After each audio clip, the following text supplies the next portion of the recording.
You want to know how I did it, don't you? You want to know how I defeated Godric, huh? How I single-handedly defeated the one you lot all fear, especially when I haven't even spec'd into anything. That's right, Gideon. I'm still level 1, and that's not going to change. I'm still a level 1 god through and through. So, how did I do it? Your silence only speaks volumes there, friend. I can feel the trepidation on your upper lip behind that weird helmet you're wearing. I suppose I can tell you the tale. So, after I defeated that dumb dragon underground, you know, the one behind the wheelie boy, I told you about that one before. Anyway, I wanted to do some exploration. So I had a lookie across the place. I was seeking out some trouble, you know, and boy did I find it. Found a big flower named Miranda, which, by the way, is a dumb fucking name for a flower. Who's calling flowers by first names? Imagine if you were a flower and we still called you Gideon. It would be fucking ridiculous. Anyhows, I killed the flower, just poured some salt on it, I did. Nah, I didn't. I just used my sword. But that would have been funny, because the salinity levels would have killed it off. It's why trees don't grow too well near the ocean. The salinity kills them off. Look it up, Gideon, I promise. It's true. Anyway, after that, I thought I'd try my hand at some more plants. You gotta keep them in line, you see. As soon as you keep your eye off the garden, they just become bosses and real big staves. Don't look at me like that, mate. This one literally waddled over to me, swinging the biggest staff I've ever seen. It was like a fat Gandalf that made of bark and shit. Who's Gandalf? Don't worry about that. So I just rode Ronaldo around and slashed at him like a whippersnipper. You just gotta take your time with it, you know? By the way, did you know Americans call whippersnippers weed whackers? It's fucking crazy, eh? After that, well, me and Ronaldo found some blind Sheila named Irina, whatever, who ran from home. Her home is literally a castle, by the way. At that point, I assumed she was just some rich girl and didn't get the newest iPhone for her birthday, so she ran off. But then she goes on about the servants causing a riot or something, and her dad actually stayed at home to take care of the situation. She chucks us a letter to send to her dad that tells him to leave the castle to come to her. But oi, in my opinion, you don't just leave castles, Gideon. You try and fix the situation diplomatically. So I rode over there to see if I could do some diplomacy. As I got there, I couldn't help but notice that there was an actual mound of burnt corpses, and there was this lot, just standing at the top, cheering. Now, in my experience, and I speak from first-hand experience here, this is a bit of a hurdle when it comes to trying to peacefully resolve something in the workplace, but never say never. So I make my way to the boss man, and I also do some diplomacy along the way. With my sword. We find the bloke in charge, and he introduces himself as Edgar, and apparently his boss is Godric. You know, the bloke we're gonna kill. Anyway, he explains the situation, and apparently, the reason everyone is rioting is because Edgar here got tired of everyone taking too many smoke breaks, and banned smoke breaks entirely. Now, look, should people be entitled to a smoke break? Of course. But do you let them literally take as many breaks as they want and still get paid for all those breaks? That's where it gets a bit complicated. If you were to ask me, I feel like if the amount of breaks you're taking adversely affects the end result of your work, especially when you compare that to that of your colleagues who definitely aren't taking those breaks, then yeah, something needs to be done. But I mean, if it's not, then, you know, who cares? Let them be. Anyway, the workers have gotten their union leader involved, and Edgar wants me to have a word with him. I've come this far, so why the hell not? So I step into the union leader's office for some negotiations. His name is Leonine, and whatever. And oi, he has no time for words. Diplomacy was simply off the table. The straight sword we were using just wasn't enough. We needed something else. We needed the... Also, you'll notice we are using a spear here. It's shit. Do not bother with it. Yeah, we needed the short spear. Fucking, it's not shit. Use it, I guess.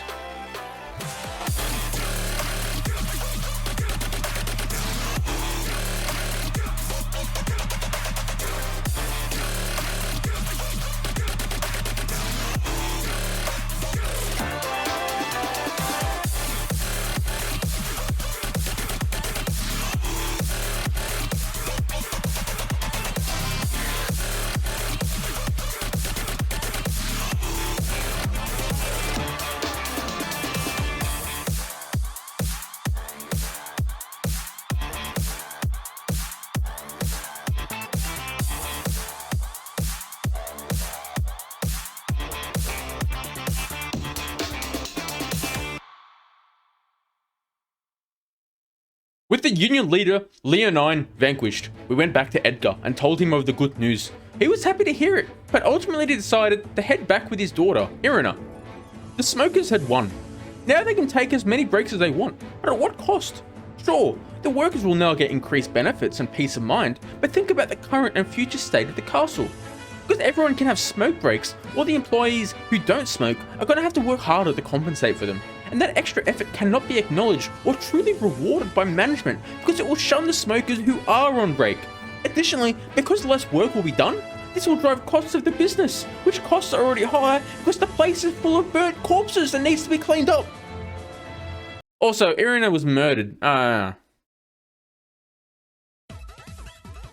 actually, I met some friends too. Met a bloke in a bucket hat who apparently isn't a fan of stubbed fingers and hates saying things apparently because his goddamn hat's over his face. And he reckons we should hit up a place where we can learn some dragon spells, which could be mad. We met old mate Patches. He was going to kill us, but we showed him up in battle and then spared him his life. I can't blame a bloke who defends his territory, which we did intrude of, so we is cool. Strangely though, he pointed out to us that he has a chest behind him that belongs to someone else, but also clarified it wouldn't be too much of a loss if it was looted. It was a weird comment. We parted ways. And we met a dweeby bloke named Kenneth Height. Height. I don't know. The high and mighty dickheads usually aren't my type, but honestly, in this game, if you aren't running about trying to kill me, we okay. This game has really lowered my standards when it comes to friends. And check this out. I just met the bloke, and he sent me off on a goddamn mission. Like, my time means nothing to him. He sent me to go clear out some fortress that apparently belongs to him. I don't know. I do so, and eventually meet him there. However, he's apparently looking for someone to be the boss of the fortress now that it's cleared. And he wants to continue his relationship with the demi-humans. I don't know, man. I don't know enough about the lore to know whether the demi-humans are good or bad. There's humans in them, which is good, but demi means like, I don't know. It doesn't sound good. I just left the bloke be. Maybe we'll go back to him later.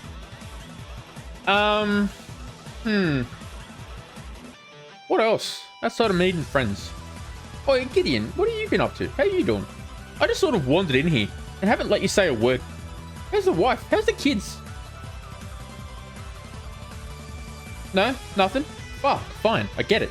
We aren't friends. I'll just tell you about how I annihilated Big G. So I went through Stormvale Castle, did what I needed to do. It was kind of just, busy work, I guess.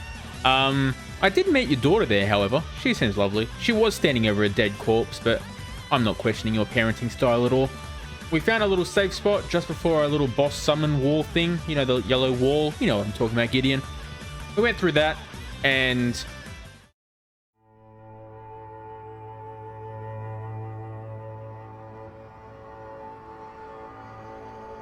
mighty dragon, thou the true born heir. Lend me thy strength, O kindred. Deliver me unto greater heights. Well.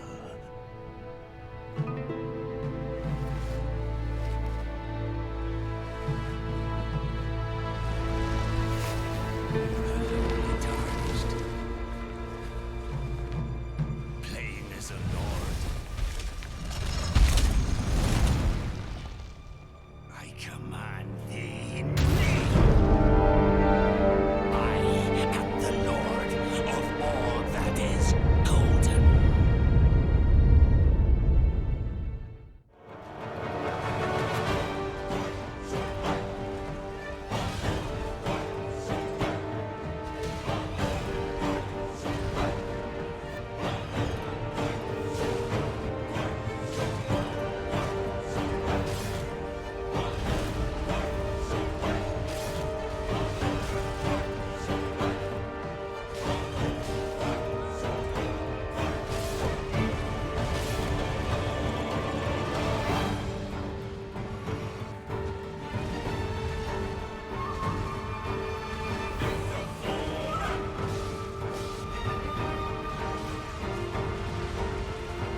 of dragons.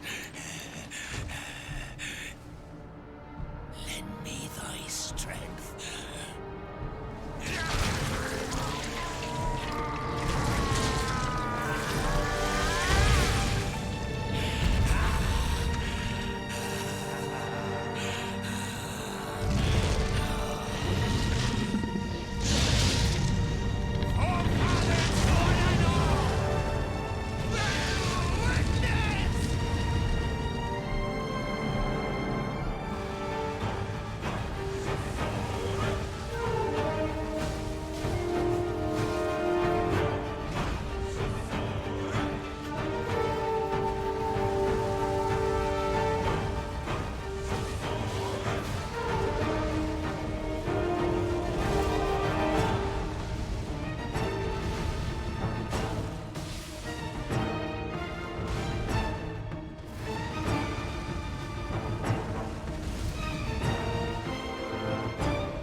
Okay. Bye, Gideon. You're a great storytelling device. Might use you again later. I don't know. Peace.